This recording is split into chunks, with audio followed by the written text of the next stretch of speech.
మొత్తం టైప్ చేయాల్సిందే బాబు. హలో హైందవ్ గారు. హలో, మీరిక్కడ? నేను ఈ బ్యాంక్ లో పనిచేస్తున్నాను. మీరేమిటి ఇలా వచ్చారు? నేను ఇక్కడ ఉద్యోగం కోసం వచ్చాను. లేదు పొమ్మన్నారు. ఓ ఐసి. ఏం చదివారు మీరు? MA first class. అరే, అంత క్వాలిఫికేషన్ పెట్టి మీకు ఉద్యోగం రావడం లేదా? ఏం చేయనండి, నా అదృష్టం అలా ఉంది. కలెక్టర్ ఆఫీస్ లో స్టెనో పోస్ట్ కి అప్లై చేశాను. ఉద్యోగం ఉందనరు లేదనరు. కలెక్టరేట్ లోనా? అవునండి, ఇంటర్వ్యూ కూడా వెళ్ళాను. ఓ ఐసి, వెరీ గుడ్. మీ పేరు, మీ అప్లికేషన్ నెంబర్ నాకు ఒకసారి ఇవ్వండి. ఎందుకండి? అక్కడ నాకు తెలిసిన ఫ్రెండ్ ఒకడు ఉన్నాడు. పెద్ద ఆఫీసర్నే కలిసానండి, ఏం ప్రయోజనం లేదన్నారు. అయినా మీ ఫ్రెండ్ చిన్నవాడే. ఇలాంటి అవసరాలకు మనం కలవాల్సింది పెద్దవాళ్ళు కాదండి, చిన్నవాళ్ళే పెద్ద పని చేయగలరు. Come on, give me your details. ఏమిటి, నువ్వు అప్లికేషన్ పంపించి 6 నెలలు అయిందా? అవును సార్. ఓ, your MA first class. Yes sir. ఇంతకాలం ఈ అప్లికేషన్ నా టేబుల్ మీద ఎందుకు పడప్ చేయలేదో అర్థం కావడం లేదు. నేను చాలాసార్లు వచ్చాను సార్. ఆల్ రైట్, నీ కేవలం నీ మెరిట్ మీదే ఉద్యోగం ఇస్తున్నాను. వెళ్ళి సెక్షన్ సూపర్వైజర్ కలు, ఆర్డర్స్ పాస్ చేస్తాను. Thank you very much sir, మీరు నాకు చాలా ఉపకారం చేశారు. కాదమ్మా, ఎంఏ గోల్డ్ మెడలిస్ట్ గా నువ్వు ఈ ఉద్యోగానికి రావడం నువ్వు డిపార్ట్మెంట్ చేసే ఉపకారం. Best of luck. Thank you sir. Okay. చాలా సంతోషం తల్లి. లేమలే, కాళ్లకు దండం పెట్టించుకునేందుకు 2 కాళ్ళు లేనివాడిని, నిండుగా ఆశీర్వదించడానికి 2 చేతులు లేనివాడిని. నాకెందుకమ్మా దండం పెడతావు? ఇది నీ అంతటి నువ్వు సాధించుకున్న ఘనత. 2 ఆడపిల్లల్ని పెంచి పెళ్లి చేయవలసిన మీ నాన్నగారు అవిటితనంతో మూలపడితే ఈ సంసారం ఏమైపోతుందో అని అల్లాడిపోతున్న మాకు కొడుకులా అండొచ్చి ధైర్యాన్ని ఇచ్చావమ్మా. సర్లేమ్మా, నేను వస్తానన్నా. మంచిదమ్మా. కంగ్రాచులేషన్స్ హైందవ్ గారు. థ్యాంక్స్. లోపలికి రండి. వద్దులేండి, శుభమా అంటే బయట బయలుదేరుతున్నారు, మళ్ళీ లోపలికి వెళ్ళటం ఎందుకు?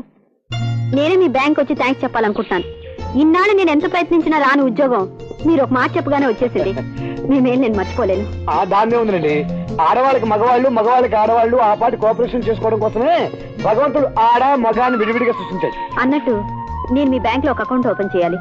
నెల నెల ఎంతో కొంత బ్యాంక్ లో అయిపోతే వచ్చే 2000 ఇంట్లోనే ఖర్చు అయిపోతుంది. వీడి బ్యాంక్ నుంచి సరాసరి ఇంటికి రాడేమే, దారిలో 1,00,000 వ్యాపకాలు వీడికి. వచ్చేసానే, ఇందులో ఏమిటో కంగారు నీకు. దారిలో ఫ్రెండ్స్ క్లబ్ కు పిలిస్తేను కొంచెం ఆలస్యమైంది. క్లబ్బా? నువ్వు క్లబ్ కూడా పెడతావా? క్లబ్ అంటే మామూలు క్లబ్బే, అందులో ఇడ్లీలు, పెసరట్లు, మసాలా దోశలు ఉంటాయంటే. తొక్కుతావురా పేడ అంటే తింటాను ఎంత పంచం అన్నాడంట నీలాంటోడి. పెళ్ళామే ఇంట్లో పడుంటే నువ్వు ఇలా ఎంగిలి కాఫీ కోసం క్లబ్లమ్మడి తిరిగేవాడివా?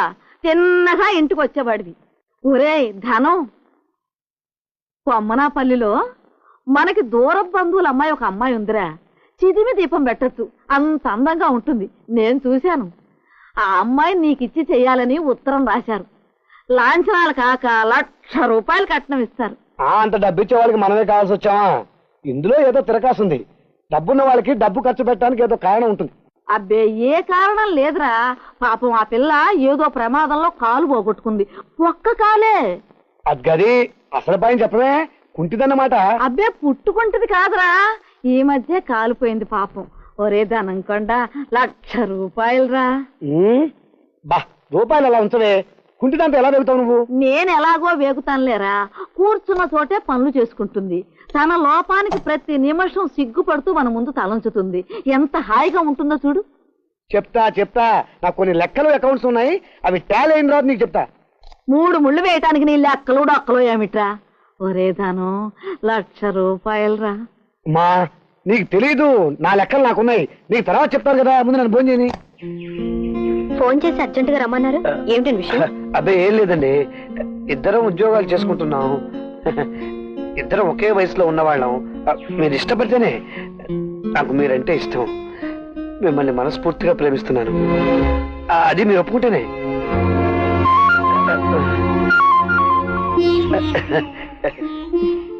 Thank you honestly. ఒకడొచ్చి ప్రేమిస్తున్నానని చెప్పే మాట మొదటిసారి వినటంలో నా ఆనందం ఇంత మధురంగా ఉంటుందని నాకు తెలీదు. నాకు మీరంటే ఇష్టమే, కానీ క్షమించండి, మన పెళ్లి జరిగే అవకాశం లేదు. నువ్వు మా కులం కదా? కులం సరే, నాకున్న సమస్యలు మీకు తెలియవు. నాకు అమ్మ, నాన్న, చెల్లెలున్నారు. నాన్న అవిటివాడు, చెల్లెలు చదువుకుంటుంది. నాకు పెళ్ళైపోతే వాళ్ళకి దిక్కెవరు? అందుకని ఎప్పటికీ పెళ్లి చేసుకోకుండా ఉంటారా? ఉండాలేమో, అలా ఎంతమంది ఉండటం లేదు. నో హైందవ్ గారు, దీనికి వేరే ఏదైనా ఉపాయం ఉందేమో ఆలోచించండి. ఏముంటుంది?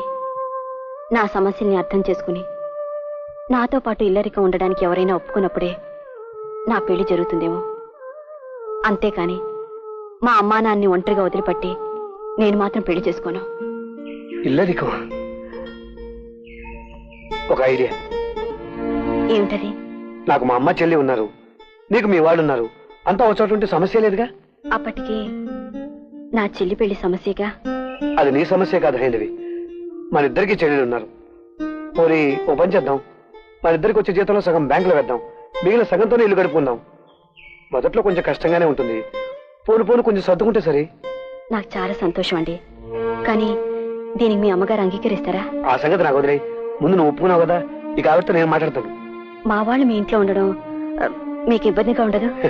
పెళ్ళయ్యాక మీ వాళ్ళు ఏమిటి, మా వాళ్ళు ఏమిటి, అందరూ మన వాళ్ళు అవుతారు. నిజంగా నేను అదృష్టవంతులు అన్నండి. నేను కానా?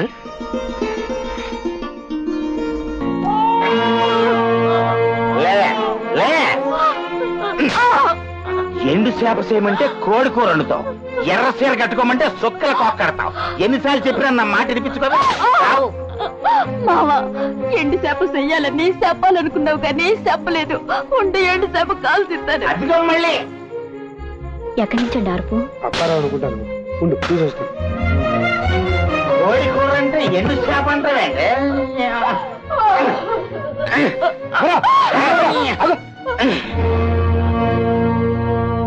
పెళ్ళాన్ని గొడ్డుని బాధినట్టు బతావా? సిగ్గులేదు? గొడ్డుని బాస్తే కొమ్ములతో కుమ్మేస్తుంది, దీనికి కొమ్ములేవో సార్, అందుకే బాస్తున్నాను. అతను అలా కొడుతుంటే తిరగబడేవమ్మా.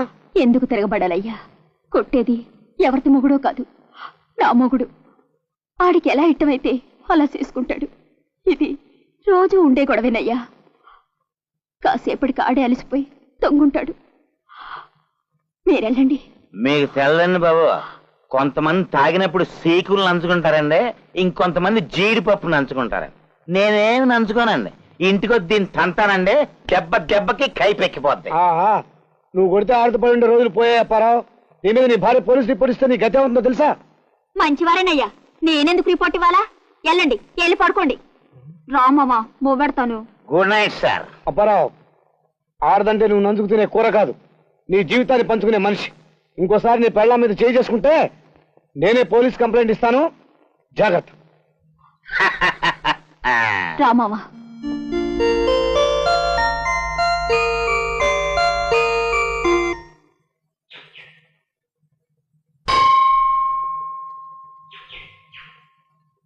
మాస్టర్ గారు, మరి ఇదేం అవతారం? ఇది మహిషాసుర అవతారం. మహిషాసురుడికి తల పెద్దది, కానీ మెదడు చిన్నది. లోకాల్లో అల్లకల్లోలం చేస్తూ ఉంటే శక్తి స్వరూపిణి అయిన శ్రీదుర్గ అవతరించి అతన్ని అంతం చేసింది. అదే మహిషాసుర మర్దనం. ఆ పుణ్యదినాన మనమంతా దసరా పండుగ చేసుకుంటాం. మాస్టర్ గారు, మరి దసరా బుల్లోడంటే ఎవరు? నువ్వేరా భడవకానా? విల్లు బాణం పట్టుకుని దసరా పద్యాలు చదివే బుల్లెబ్బాయిలు అందరూ దసరా బుల్లోళ్లే. ఏది పద్యం చదవండి.